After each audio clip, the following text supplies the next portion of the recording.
Bismillahirrahmanirrahim. Assalamualaikum warahmatullahi wabarakatuh. Untuk memenuhi evaluasi tengah semester mata kuliah Pendidikan Agama Islam, dosen pengampu Ibu Dini Uluwiyah SAG MPD. Sebelumnya, perkenalkan, nama saya Cindy Putri Winardi, nomor induk mahasiswa 112-11443. Kelas K119 MNR. Prodi Manajemen. Langsung saja di sini saya akan memaparkan beberapa materi. Yang pertama ada ta'rif al-insan atau pengenalan manusia. Yang kedua ada hakikatul insan atau hakikat manusia. Yang ketiga ada tokotul insan atau potensi manusia. Yang keempat nafsul insan atau jiwa manusia. Yang pertama ada ta'rif al-insan atau pengenalan manusia. Manusia itu sendiri bisa pahami secara bahasa bahwa manusia berasal dari kata manu, dari Sangsekerta. Mens dari kata Latin yang berarti berpikir, berakal budi, atau makhluk yang berakal budi. Secara istilah, manusia dapat diartikan sebuah konsep atau sebuah fakta, sebuah gagasan atau realitas, sebuah kelompok atau seorang individu. Ma'rifatul insan mempunyai dua kata, yaitu ma'rifat dan insan. Ma'rifat berarti mengenal, sedangkan insan berarti manusia atau diri sendiri. Jadi, ma'rifatul insan dapat diartikan mengenal diri sendiri. Secara istilah, ma'rifatul insan sendiri merupakan suatu proses mengenali dan memahami penciptaan manusia oleh Allah Subhanahu wa Ta'ala, yang mana manusia merupakan makhluk yang paling sempurna di antara makhluk lainnya. Dalam Quran Surat Syad ayat 72 yaitu manusia terdiri dari 3 unsur utama. Yang pertama ada fisik, segala bentuk yang dapat dilihat secara kasat mata oleh manusia seperti tangan, kaki, kepala, dan lain-lain. Yang kedua ada ruh. Ruh merupakan mental yang dimiliki manusia. Yang ketiga ada akal. Hal ini merupakan hal yang membedakan dengan makhluk lain, yang merupakan unsur yang digunakan manusia untuk mampu berpikir. Ketiga unsur tersebut hendaknya harus selalu kita syukuri dengan cara menjaga dan mengembangkan unsur-unsur tersebut. Yang kedua ada hakikatul insan atau hakikat manusia. Sebagai seorang manusia, maka kita harus bisa memahami hakikat dari diri dan kehidupan kita sebagai manusia. Hal ini penting agar kita sebagai manusia dapat bertindak adil terhadap diri maupun orang lain dan juga makhluk-makhluk lainnya. Hakikat manusia jika dirangkum dari dalil-dalil yang ada, maka dapat disimpulkan sebagai berikut. Yang pertama ada makhluk yang diciptakan. Sebagai makhluk, ia diciptakan di atas fitrah Islam sebagaimana makhluk-makhluk yang lain. Sebagai manusia, dia tidak pernah menjadi malaikat yang tercipta dari cahaya. Namun ia juga bukan iblis yang tercipta dari api. Dilihat dari fisiknya, ia termasuk makhluk lemah, memiliki banyak sekali keterbatasan dan kekurangan. Ia juga bodoh. Sepandai-pandainya manusia, ia tetap tidak dapat mengetahui rahasia yang belum Allah bukakan untuknya. Ia juga tidak dapat berdiri sendiri. Bahkan untuk kelangsungan hidupnya saja, manusia sangat tergantung kepada pihak lainnya. Yang kedua ada mukarram, yang dimuliakan. Quran Surat At-Tin ayat 4.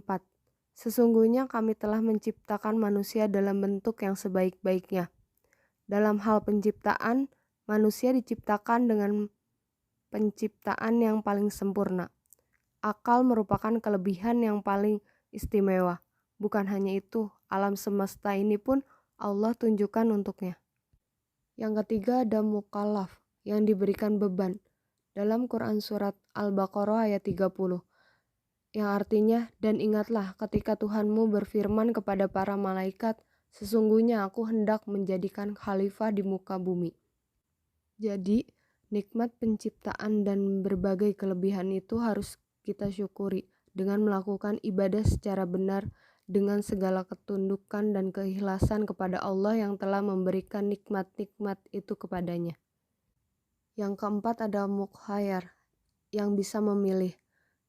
Quran Surat Al-Insan ayat 3. Sesungguhnya kami telah menunjukinya jalan yang lurus. Ada yang bersyukur dan ada pula yang kafir. Jadi, keistimewaan hati dan akalnya itu, manusia menjadi makhluk pilihan, sehingga ia bebas memilih dan menentukan nasibnya sendiri. Akal dan kebebasan itu sebenarnya adalah ujian. Bila ia menggunakan akal dan hatinya dengan baik, ia akan beriman kepada Allah. Bila ia kemudian sombong dan menutupi nikmat itu, ia akan mengidap kekafiran. Orang kafir adalah musuh Allah Subhanahu wa Ta'ala. Yang terakhir, kelima, ada maji yang diberikan balasan. Dalam Quran Surat Al-Jaljalah ayat 7-8, yang artinya barang siapa yang mengerjakan amal kebaikan sebesar zarah pun niscaya dia akan mendapatkan balasannya. Dan barang siapa yang mengerjakan amal kejahatan sebesar zarah pun niscaya dia akan mendapatkan balasannya pula. Yang ketiga ada toqatul insan atau potensi manusia. Potensi adalah kemampuan yang mempunyai kemungkinan untuk dikembangkan, kekuatan, kesanggupan, daya, dan manusia menurut KBBI adalah makhluk yang berakal budi atau mampu menguasai makhluk lain. Dapat disimpulkan, potensi manusia adalah suatu hal yang memungkinkan seorang dapat mengembangkan kekuatan, kesanggupan, dan daya. Di sini ada 3 potensi. Yang pertama, potensi pendengaran.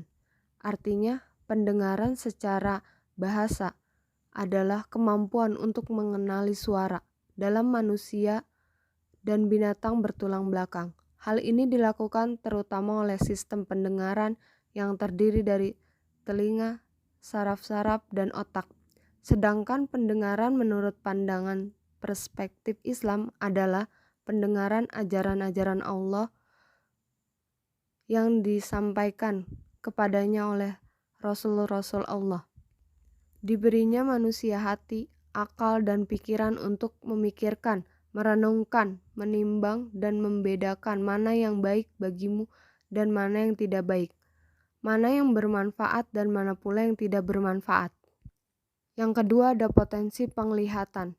Penglihatan adalah kemampuan untuk mengenali cahaya dan menafsirkannya. Salah satu dari indera alat tubuh yang digunakan untuk melihat adalah mata. Potensi penglihatan manusia itu sangat besar. Mata manusia memiliki kemampuan luar biasa untuk membedakan berbagai macam objek sehingga lahir penafsiran dari hal yang mata lihat. Allah memberikan penglihatan sebagai anugerah. Dianugerahinya pula manusia mata yang dengannya ia dapat melihat, memandang, dan memperhatikan kejadian alam semesta ini. Yang ketiga ada potensi hati. Menurut Ibnu Rajab Hanbali yang dipetik oleh Mutsrak pada 2006, hati seperti di dalam hadis ini diumpamakan seperti raja kepada seluruh anggota badan, yaitu tentara yang patuh dan taat.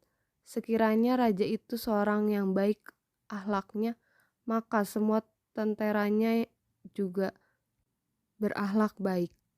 Namun, sekiranya raja itu buruk akhlaknya, maka kesemua tentaranya juga akan berakhlak buruk. Kerusakan hati ini yang akan menyebabkan penyakit jasad dan penyakit jiwa. Terakhir yang keempat ada nafsul insan atau jiwa manusia. Salah satu bukti kekuasaan Allah Ta'ala adalah diciptakannya an-nafs atau jiwa. Ia adalah esensi dalam diri manusia yang bersifat halus, yang dapat merasakan sedih, gelisah, cinta, benci, atau sejenisnya. Tanpa jiwa, badan manusia nyaris tidak ada bedanya dengan patung. Jiwa manusia terdiri dari 3 jenis. Pertama, jiwa yang ar-ruh, qalbu, azam, dan akalnya mampu mengendalikan al-hawa, syahwat, kecenderungan, khayalan, dan keinginannya. Maka jiwa yang seperti ini kecenderungannya adalah adzik. Allah Ta'ala berfirman dalam Quran Surat Al-Imran ayat 3. yang artinya yaitu orang-orang yang mengingat Allah sambil berdiri atau duduk atau dalam keadaan berbaring, dan mereka memikirkan tentang penciptaan langit dan bumi, atau meraya berkata, "Ya Tuhan kami, tiadalah Engkau menciptakan ini dengan sia-sia, maha suci Engkau, maka peliharalah kami dari siksa neraka." Kondisi jiwa yang memiliki kecenderungan yang kuat untuk selalu dzikrullah ini disebut an-nafsul mutmainah atau jiwa yang tenang.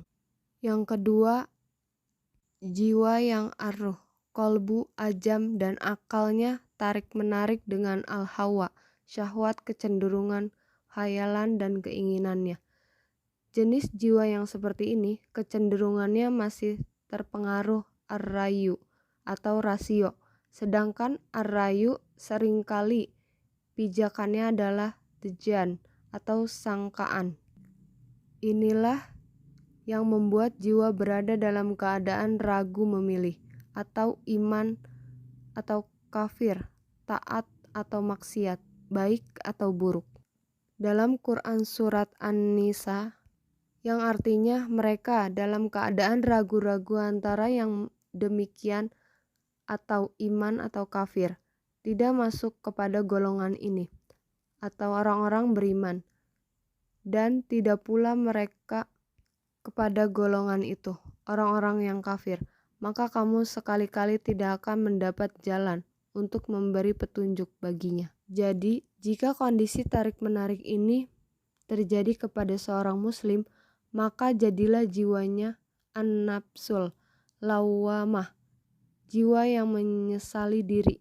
Allah Ta'ala menyebut jenis jiwa seperti ini dalam firman-Nya. Dalam Quran Surat Al-Qiyamah yang artinya, dan aku bersumpah dengan jiwa yang amat menyesali dirinya sendiri. Yang ketiga, jiwa yang arruh, kolbu, ajam, dan akalnya dikendalikan oleh al-hawa. Maka jiwa yang seperti ini kecenderungannya adalah kepada asyahwat semata. Dalam Quran Surat Al-Furqan yang artinya, terangkanlah kepadaku tentang orang yang menjadikan hawa nafsunya sebagai Tuhannya, maka apakah kamu dapat menjadi pemelihara atasnya? Jadi, kondisi jiwa yang memiliki kecenderungan yang kuat kepada syahwat ini disebut an-nafsul amaratu bisu'i, atau jiwa yang memerintahkan kepada kejelekan. Penyebutan ini disebutkan dalam firman Allah Ta'ala yang menceritakan ungkapan penyesalan istri Al-Aziz yang telah memfitnah Nabi Yusuf alaihi salam. Terima kasih, mungkin itu saja yang bisa saya paparkan. Wabillahi taufik walhidayah. Wassalamualaikum warahmatullahi wabarakatuh.